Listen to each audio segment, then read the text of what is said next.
Welcome back to CAN, Caribbean Affiliate News. My name is Siobhan Gobin. This segment of the news is sponsored by TravelSpan Vacations.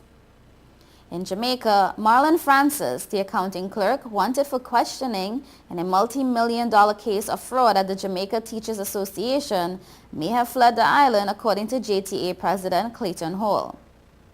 Hall, who was on Monday addressing the association's 49th annual conference at the Sunset Jamaica Grande Resort there, said that fraud squad investigators have reasons to believe that Francis has fled. And I quote, "They have also indicated that they are following leads to indicate he might have left the island in another name," said Hall. Contacted about Hall's revelation, Steve Brown, the deputy superintendent who heads the Constabulary Communication Network, said, "We can't speak to that. We are still searching for him locally." But that was not the end of Hall's revelations at the meeting, which was early informed that over $52 million had been pilfered from the JTA's account, a figure that is expected to climb as further audits are conducted. According to Hall, the fraud squad has indicated that it has tracked some funds. He said the funds were traced initially to 5 persons and institutions. He said investigations have brought the police to several properties, some of which, although not registered in Francis' name, are believed to be owned by him. Items of furniture, Hall said, have also been confiscated. Hall said also that the fraud squad's probe has now been widened to include 29 persons. The JTA president said also that Francis is believed to have converted the association's checks into managers' checks that could be used at other locations. Investigations are also being conducted with persons in the bank. He said it has also been shown that there is a possibility that some of the funds can be recovered. Furthermore, Hall said it has been recommended that the organization commission a forensic audit going back 5 years and to include the months of the present financial year up to July. The audit, which revealed the irregularities, only accounted for the last financial year, March 2012 to March 2013.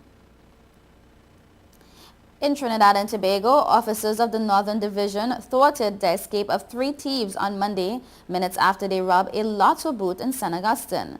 According to police reports, the 3 men, ages 21, 23, and 24, all from Barataria, broke into the lotto booth around 8:15 p.m. and made off with over $3,000. The lotto booth is located near W.E. Bar along the eastern and main road, St. Augustine. The men boarded a maxi taxi along the priority bus route. However, police were alerted and intercepted the maxi near the Eric Williams Medical Sciences Complex. The arrest was part of an ongoing police exercise in the division on Monday, which began around 10 a.m. and ended at 9 p.m. The exercise was led by Senior Superintendent David Abraham and included Sergeant Vitus Hernandez, Sergeant Renier Katwaru, and other police officers. The officers of the division also arrested 4 men who were in the process of dismantling a Nissan Frontier at around 6:30 p.m. The men, who are between ages of 19 and 40, hail from Wharf Tres Maracas, St. Joseph, New City, Faizabad, and Enterprise. The men were all held at Wharf Tres Maracas, St. Joseph. The vehicle had been stolen from Cunupia 1 day earlier. The exercise also netted 2 men from the Malabar area who were arrested for being in possession of a homemade shotgun along Train Line Road, Malabar, and 200 grams of marijuana at One Way Drive, Malabar. A large quantity of cocaine was found in a consignment of rice aboard a ship in the Dominican Republic, but it is unclear whether the narcotic was placed in the grain before it left Guyana. The grain was purchased from a local producer and exported by the Guyana Rice Development Board to Venezuela on August 1st via Jamaica and then the Dominican Republic. Guyanese authorities were subsequently notified that 69 kilos of cocaine were found in a rice in a shipping container aboard the MV Azuria. A senior official of the Customs Anti-Narcotics Unit confirmed that local and DR investigators were collaborating.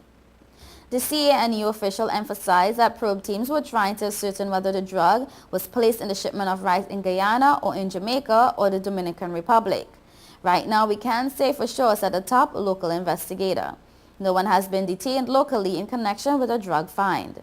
Other sources suspect that the drug might have been placed aboard the ship on the high seas after it departed Port Georgetown.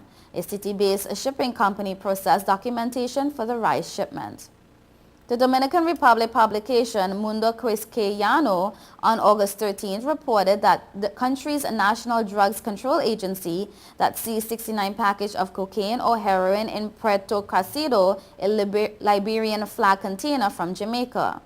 Venezuelan Jonathan Alberto Reyes was arrested as he prepared to leave the country aboard a Venezuelan aviation airline bound for Caracas, reported Counter-Narcotics Agency spokeswoman Jacqueline Lamarck.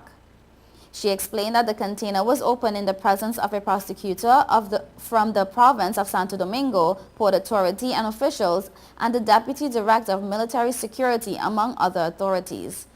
The narcotics was sent to the National Institute of Forensic Sciences for testing. Constable James Forcillo, the Toronto police officer charged with murder in the shooting death of a young man on a downtown streetcar, has been granted bail. Reasons for the decision were not released as a publication ban has been placed on the proceeding. Forcillo's lawyer, Peter Brotti, told reporters outside the courthouse that bail was set at $510,000 and that his client had surrendered his passport. Forcillo was charged with second-degree murder on Monday following the death of Sammy Yatim, 18, who was shot dead on a Toronto streetcar on July 27th. Forcillo surrendered to police early Tuesday and appeared in court shortly afterward. During a second appearance in the afternoon, Forcillo was brought into the courtroom in handcuffs, nodded at his wife, and then looked at his lawyer and the judge, reported CTV Toronto's John Musselman. The bail hearing lasted 15 minutes. About an hour after he was granted bail, Forcillo walked out the front door of the courthouse to a waiting SUV. He did not answer reporters' questions. Toronto Police Association President Mike McCormack said outside the court that Forcillo does not have a criminal record and has an excellent policing background. Earlier, McCormack said Forcillo is very upset and shocked. Quite honestly, it's been very trying on him and his family and definitely stressful. A closed judicial pretrial has been set for Forcillo on September 30th in Toronto. Yatim's family is scheduled to hold a news conference on Wednesday afternoon to address the latest developments in the case. Forcillo was charged of following an investigation by Ontario's Special Investigations Unit, which probes incidents of injury or death involving police officers. 10 officers have been charged with second-degree murder or manslaughter in Ontario since the SIU was created in 1990. One incident ended in a conviction but was overturned in appeal. Yatim's death was captured by local surveillance cameras as well as through cell phone images taken by passers-by that were then posted on YouTube. Brotti said he didn't think the videos would make the defense of his client difficult. Earlier this month, Ontario's ombudsman announced he was launching an investigation into provincial guidelines issued to police for de-escalating conflict in situations.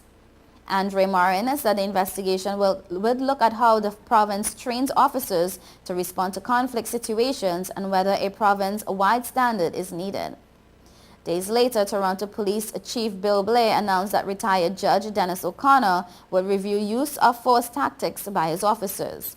O'Connor's probe will include other police shootings as well as international standards for use of force training. You're watching Caribbean Affiliate News. Stay tuned.